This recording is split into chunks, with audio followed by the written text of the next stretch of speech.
Hey, everybody. Welcome to another edition of the Shea Anything podcast. It's Doug Williams and Keith Hernandez with you. We're back to our Thursday schedule. We had a special Tuesday edition with Andy. So since we last spoke, there's only been two games.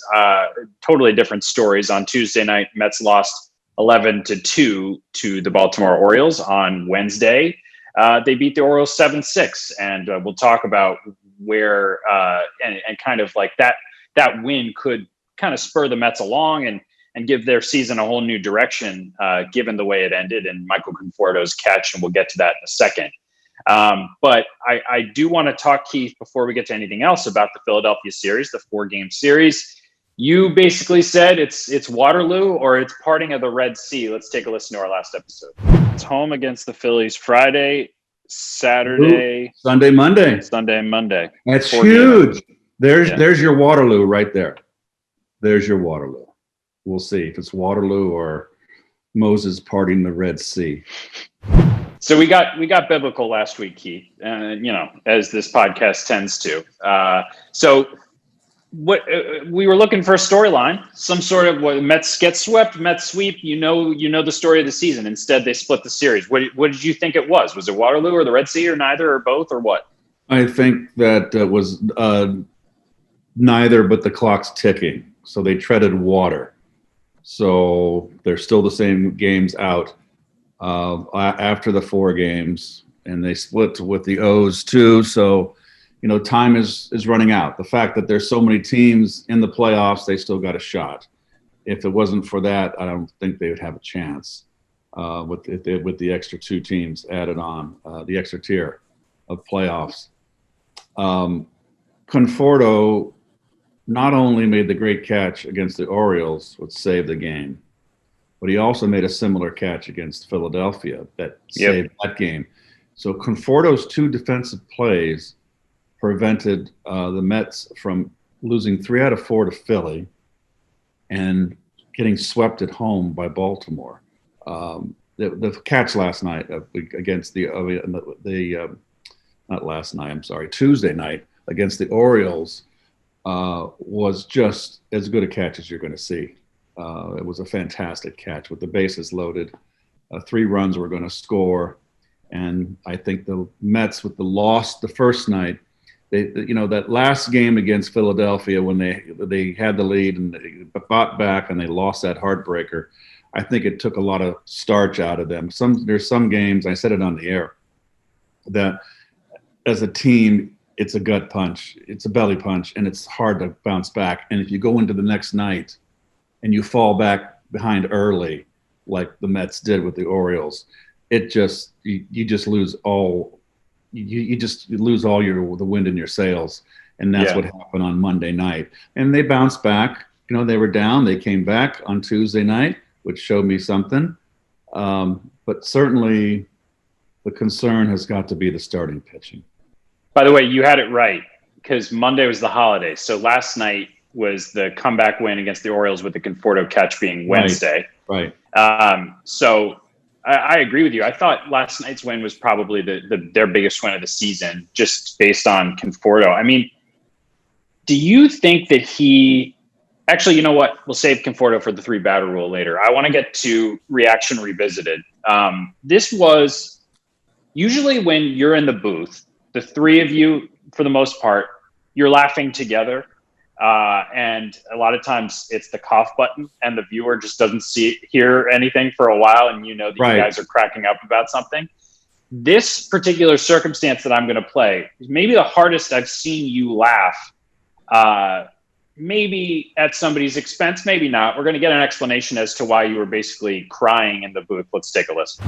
Justin Bieber started for the Indians today, trying to go 7-0. He went 5 innings, gave up a run on 5 hits, struck out 10, lowered his ERA to 1.25. 3-2, and he fouled it off.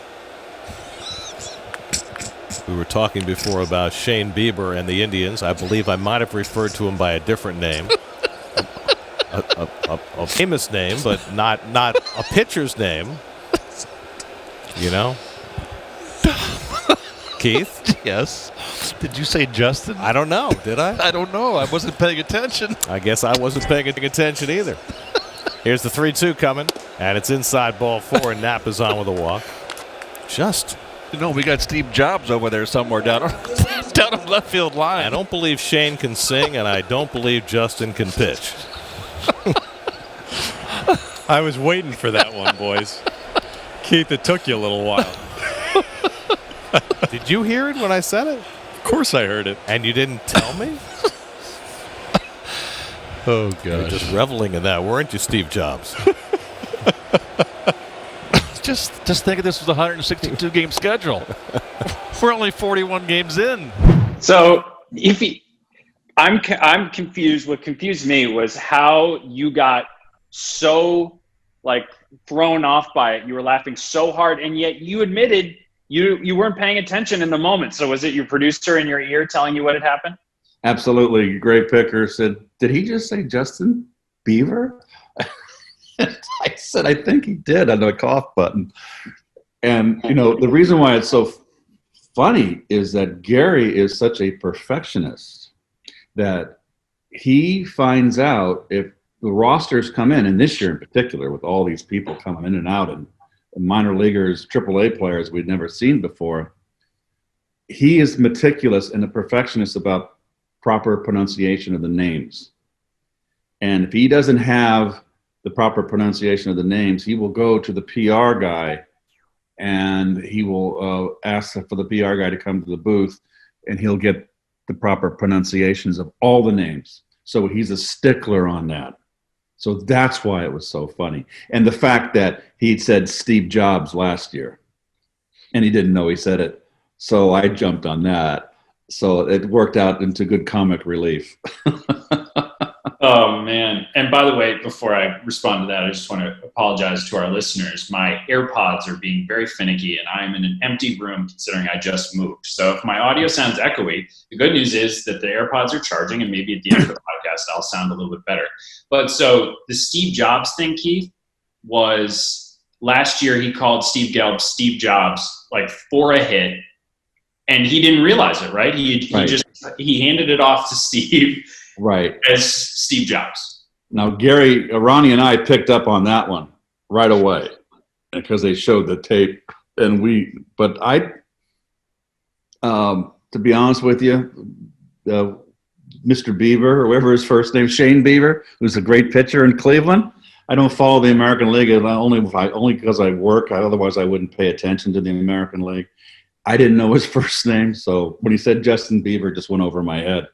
And then when Greg picked up on it in the truck, I started laughing just because Gary's a stickler on proper pronunciation. And it's just been one of those years. This has just been such a bizarre season. We're driving to work every day. I think Gary has a long drive too, from Connecticut. And I didn't realize what a break the road trips were, where I don't have to do my drive. We're at a hotel room, you take a cab, you're 15 minutes from the ballpark, maybe a half hour, and it's a nice 10-day road trip, and it really, breaks it up. But this driving in, day out, all of us, I think it's in all the games crammed in. I mean, it has been a rush. Yeah. So you're basically explaining that you're a little loopy.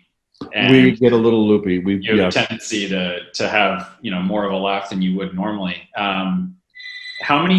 Oh, there's the fax. There's the fax machine. Must be a Shea Anything tape. It's not the fax machine.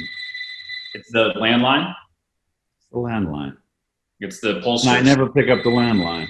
It hasn't rang all morning. They just want to know. They want to know who you're going to vote for in the congressional election.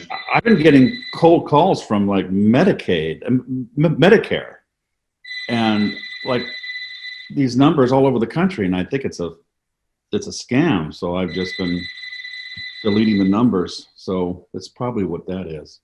So you didn't recognize Justin Bieber when it happened. How many songs do you think you would recognize of his if you heard them?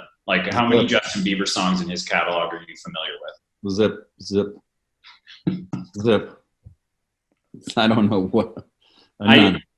He's Canadian. I know that, right? Am I correct there? That's true. He got married. he got married. Haley Baldwin. Yeah, I guess whatever her name is. Now Haley Bieber. Yeah, Jeff's very impressed with me. Haley Bieber. Oh boy. Yep. We played. Let's go back to baseball. we played that clip. We played that clip on our TV show too, Keith. And I was like, Gary Cohen's the last person I would expect to make that slip, and he did, and that's why hilarity ensued. Twice. Oh man. Twice. That's funny. So let's get to the 3-batter rule. I was going to ask you about Conforto earlier. I mean, is he reaching the level of player, not just with the bat, but you've mentioned both his great catches in the past week.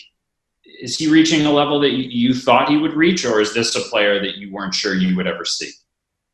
Well, I think that I really think the last regime, when you had Kevin Long as the hitting coach and Sandy Alderson, pull home runs, Sandy, that's all Sandy wanted. And I think that they took Conforto out of his game. And he's pretty much admitted it. He's made a conscious effort, and I got to believe it's Chili Davis, to use the opposite field and get more level because he's so strong. There's not a ballpark that can hold him in any direction. I'm glad the last few days he's starting to pull a little bit because he was kind of feeling for the ball and punching it out to left field, a couple, particularly against left-handers. And I want him to take a good swing, use the other field, but don't just slap at the ball. He did it more than a few times. So the last few nights, he's pulled the ball. So he's getting aggressive again. And as far as his defense, I never thought he would be a above average fielder. I just thought he would always be an average fielder. But he's really, really he's very diligent out there. He's not a showboat. He gets the job done. And he's made 2 phenomenal catches in that last homestand. You talk about pulling the ball a lot, and sometimes I have a hard time differentiating when you think that's a positive and when you think that's a negative. So right. So you don't want guys to be obsessed with it and obsessed with the home run ball and pulling home runs. You like when guys use the whole field, but you can accept that when Conforto's right, he's a pull hitter. When he's right, he can use the whole field. Okay. The ball down the middle of the plate, okay, and that's the ball that splits the inner half and the outer half. That's a ball you can go this way or that way with. That's the ball you can play with. Now, when you're struggling and you're out in front, you want to try to take it over the shortstop's head. When you're red hot, that's a ball you can pull. That's the ball you can play with. And Conforto's got the pitches down the middle that he's pulled that were just mistakes, and he's turned on some inside fastballs. It's a cat and mouse game. Thing is what I saw was Conforto kind of soft stroking to left field for a period of time, around a week to 10 days. Well, there's advanced scouts that gets around, so they're going to change. Well, left-handers would get him out with sliders away. Now he's taking the slider the other way. You make them change. Now they're going to see him just slapping the ball over there. Okay, I got to pitch him inside. So that's when you start looking inside. And then when you turn on that fastball inside on a left-hander, the same thing goes for right-handers, but particularly lefty-lefty, pitchers can't relate to hitting, and particularly going ahead in the future with the DH throughout the league, they really won't be able to relate. They have no idea that they throw a 100-mile-an-hour fastball or 95-mile-an-hour fastball inside corner, and you hit it and you pull it and hit it a bullet, whether it's fair or foul. They're going, oh, my God, he just hit my best fastball. They didn't know you were looking in there. Then they go right outside, and that's when you got them. But that's where you want the ball, where your hand's going to extend. That's the cat and mouse. So the whole thing is you just can't be rigid, stay with one approach. And I think that they're watching because they have meetings every day about the pitchers and the hitters, so they're being watched. There's video. So if I'm in the opposing team and I'm coming in and I see Conforto for a week, I'm a left-hand pitcher doing this, I'm going to pitch him inside. Well, look in there, Yeah. And then they don't know what the hell to do. Then you got them. Speaking of which, Makes sense? Does it make sense? Yeah, it does make sense. Thank you for the lesson, because it interests me when you talk about pull hitters, pull happy. I know that's a phrase too, and you don't want to be that, but hitting the ball to all fields is something Conforto has the ability to do. But Yes. speaking of which, second of the three batter rule, Jeff McNeil, he's obviously turned a corner here. You've mentioned Ichiro as kind of a comparison, because I like watching McNeil the most when he's almost out of the batter's box and he's flicking balls to left field. In your opinion, is that when he's right?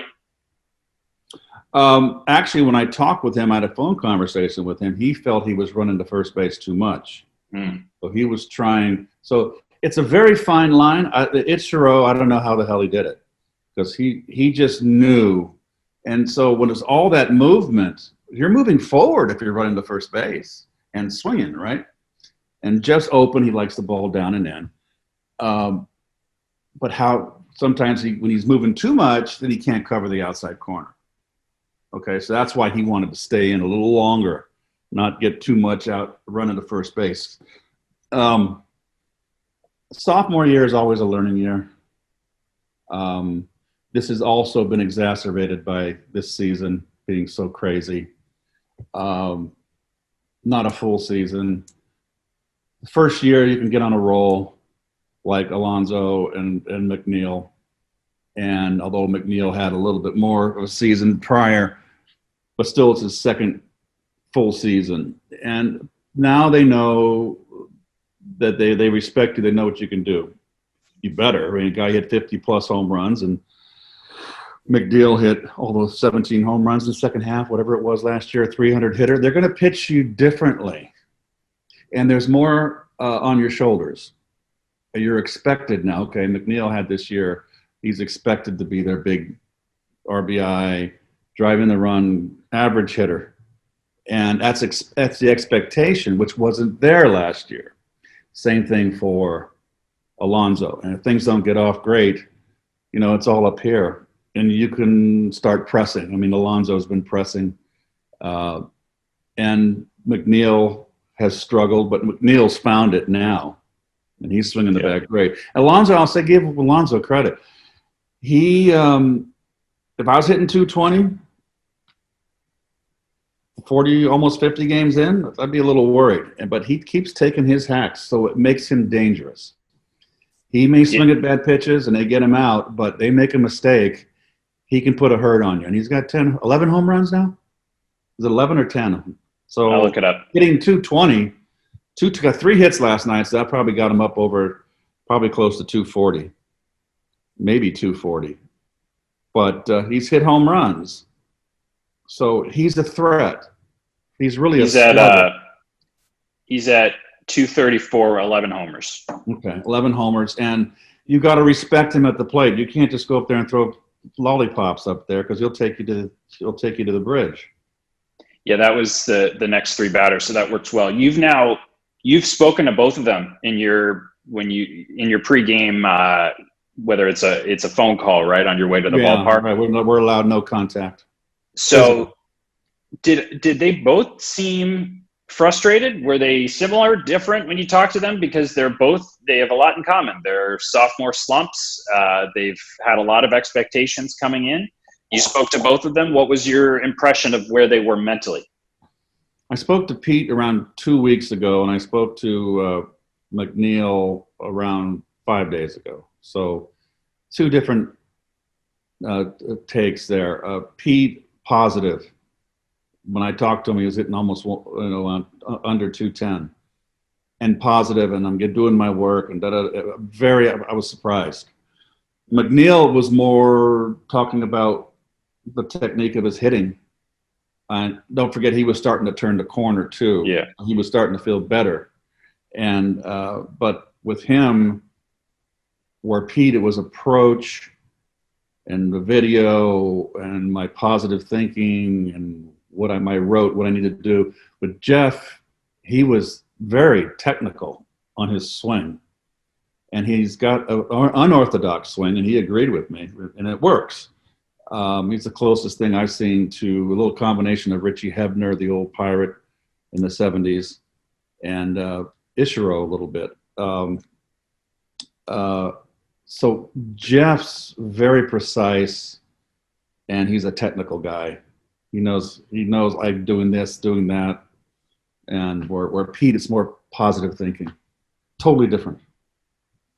I keep seeing Pete on social media. He'll share the YouTube show episodes that he's doing where they follow him around and he's on microphone. And it always reminds me of what you've said about him, that he's kind of agreed to do so many things, some of them great, as kind of a spokesman for the franchise, but also, building his own brand. And I think about, if you put yourself in his shoes, what this season must have been like, knowing a camera is following you around, knowing you're on microphone, and thinking, if I hit 180, no one's going to watch this. It's a lot of expectations you're putting on yourself after, 1 year of incredible success. But did you get a sense from him? Obviously he was positive, but was there any, was he going through anything, in your opinion, that would lead you to believe that maybe there's some regret there in terms of how much he had put on his own plate? Did you talk about that stuff at all? No, I didn't. That's kind of private, his own business. We just talked basically as hitting, but I was struck by someone that was hitting 209, 207, and he was starting to get angry in the dugout too. We soon noticed him, getting frustrated. That the positive attitude that he had was incredible. As far as the microphoning, it's a whole different world today. It's something I would never do. I wouldn't want to run around during the day having someone being mic'd and videoed. I mean, that's the least thing I would want. Yeah, he loves it. I mean, he got mic'd in one of the games, but so Pete loves to play to the folks. He's a big personality. He's done great things already, and I think it's the positivity is now working. I mean, if that's what gets him through a tough slump, like you said, 11 homers, 234. The OPS is over 800. He's moving in the right direction.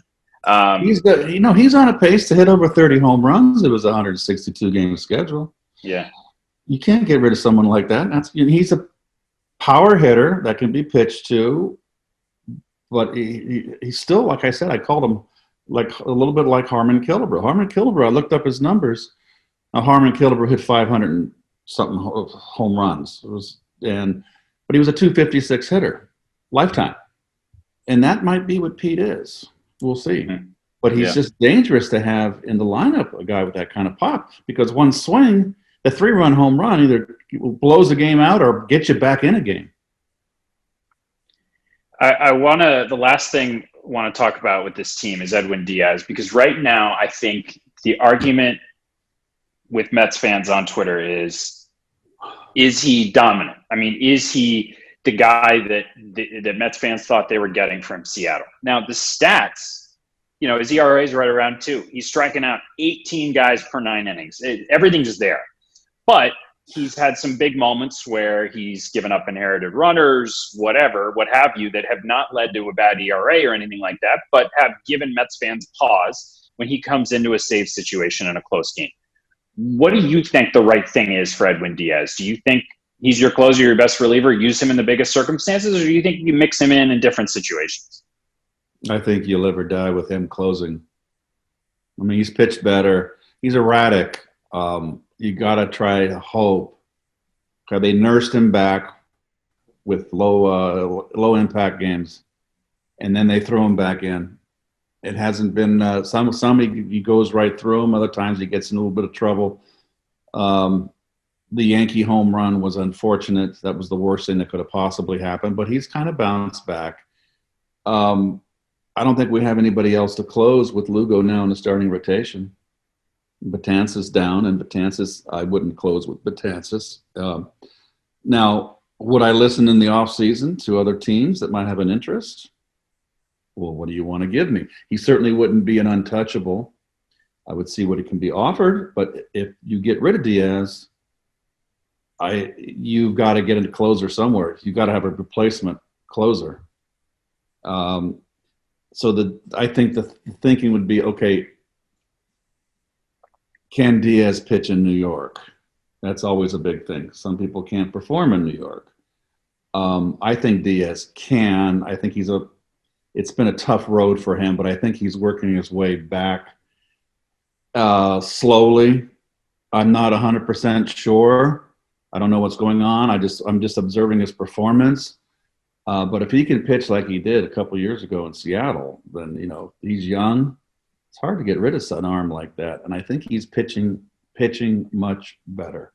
So we'll see. But if you don't know what they're going to do in the offseason and what other teams are going to offer. If something big comes and he's, like Seattle in that trade, they got our number one draft pick. So for Cano and Diaz, you never know what the other teams are going to offer. Yeah, Jared Kelnick, he may come up with the Mariners at some point this year. So Diaz, he to me is maybe the most interesting player on the team, Keith, because I guess the New York thing you're describing, I'm curious to know whether you think that is legit right now for Edwin Diaz. There's no fans in the stands. There's no booing. All his focus. That's a good point. Yeah, do you think playing in New York, if you can imagine doing it in front of nobody, do you really think it's that different this year? Or do you think a lot of the intimidation factor of playing here is about the ballpark that you're in? I don't think it's the ballpark at all, because this is a pretty. You think it's the writers? No, the writers aren't nearly as tough as they were in my day. I mean, there's no Dick Young around or Mike Lupica anymore. I think the writers today are kind of a little soft, the beat writers, as far as being tough on the players.